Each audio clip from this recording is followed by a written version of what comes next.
Wow. Speaking of that, I seen the video that you did on Umar Johnson, Dr. Umar Johnson, and Right. a lot of people, did a lot of videos, but this one hit hard, the hardest that I ever hit. And you went in, you kind of broke down that. Tell me let the people know what you broke Okay. down. Yeah. All right. So most of my content comes to me through viewer suggestions, and they wanted me to take a look into Umar Johnson and his issue with this school, that he's been raising funds for this school for multiple years. Yeah. Well, my background as an accountant, I've represented nonprofit organizations before the IRS several times, right? I've registered nonprofit organizations. I defended them to try to get their 501c3 status reinstated when it's been revoked. I deal with this stuff all the time.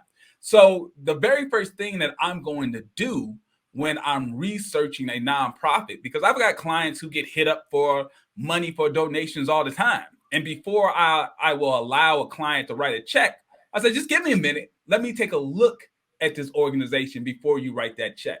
So this is just the due diligence that I would do anybody in this space.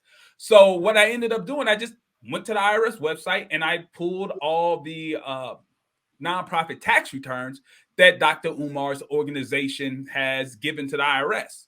And what I discovered was two main things.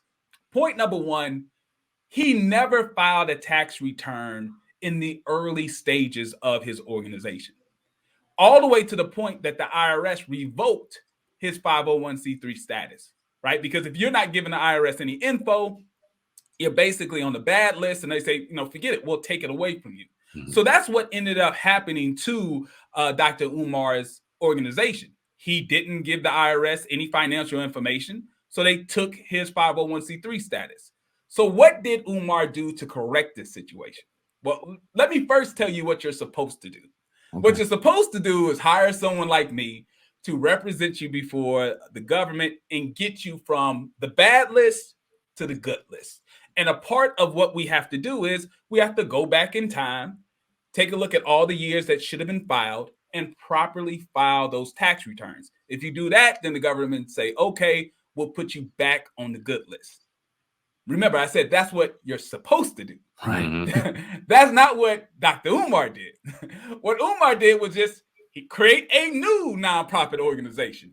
Man. And just change the name up a little bit, right? So the new organization has virtually the same name as the old one. He just dropped one word or something out the name. And now this new organization has 501c3 status, where the old one is still on the bad list. Okay, so that's the first thing.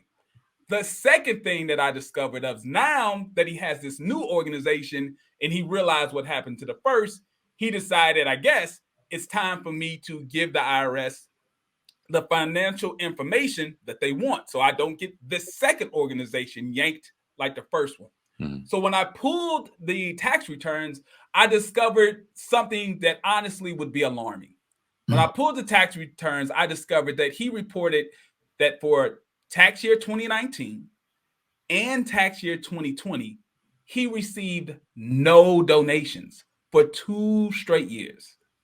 Now, there's plenty of evidence of himself on video showing people all the donations and gifts that he received over that same time span.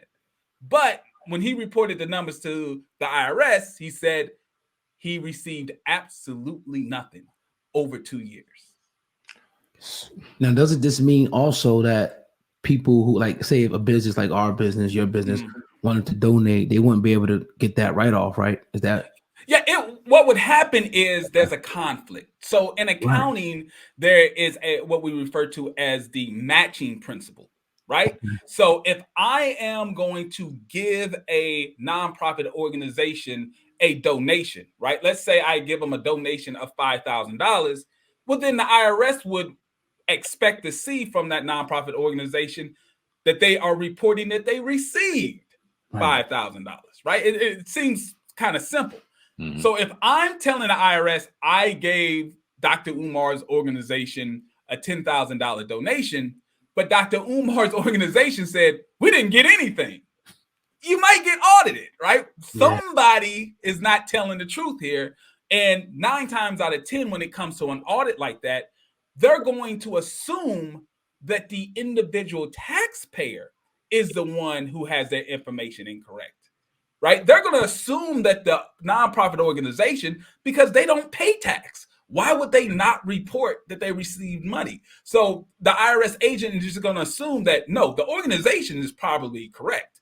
The taxpayer, that's the one who's probably got it incorrect. So yeah, you will end up in a tight situation. And now you have the IRS combing through your books and looking at all your numbers because you have Dr. Umar's organization saying they didn't receive any money for 2 years, and you are just honestly trying to get your tax deduction for the donation you gave them.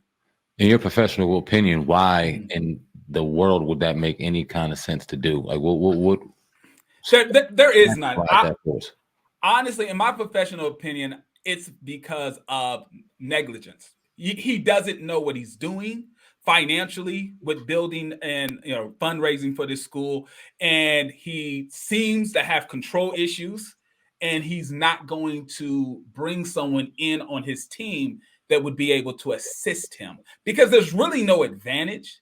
Because what if someone gave him $1 million, it's not as if he's got to pay taxes on that $1 million unless he's living off that money personally and it's not actually going to the organization. That would be the only motivation to not properly report the money that a nonprofit organization is receiving, because otherwise it's not taxable. It doesn't matter. You just say, yeah, Jay-Z gave me $2 million.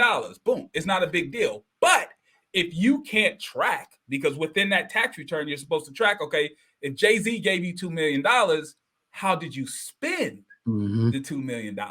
And if you can't properly show that the money was spent on nonprofit activity and maybe the money was spent on personal activity, now you're in trouble. So in your opinion, where do you see this going? And is there a way he can correct the situation at this point? Yeah, I mean, he would need to amend the returns. He would need to hire someone like myself to come in and take a look at the tax returns, prepare accurate tax returns, and amend the returns. That's what he would need to do. But once again, if he's not reporting this information accurately because he doesn't want to disclose where the funds ultimately went, then that's a whole nother story.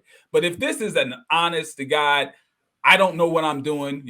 I'm an expert in this area over here. I have no idea how finances and taxes work. Well, then you hire someone like me and we can fix the situation.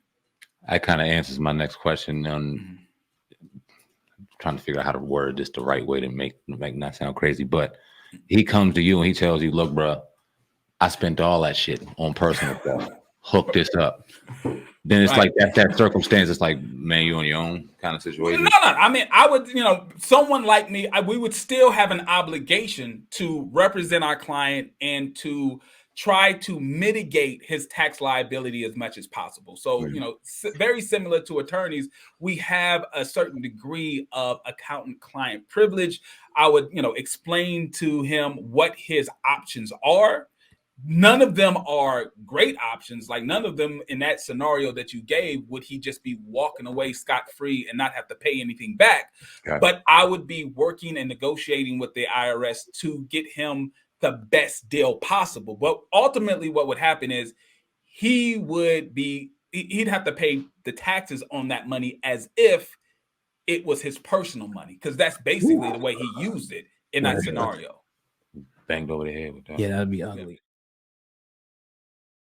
Nigga said, oh God, you the man, Cass. I spit white like a clan mask, and I'm a hustler. I could stand out on the beach and sell sandbags. Some things can't last, but this ain't just a podcast. This is Sam Ant and Oh God Cass. Hip-hop uncensored is the vibe, so subscribe. Hip-hop uncensored is the vibe, so subscribe. Oh God, driving Sam Ant riding passenger side, and you heard it out the mouth of the greatest rapper alive. Hip-hop uncensored is the vibe, so subscribe. Hip-hop uncensored is the vibe, so subscribe. Oh God, driving Sam Ant riding passenger side, and you heard it out the mouth of the greatest rapper alive. Go gang.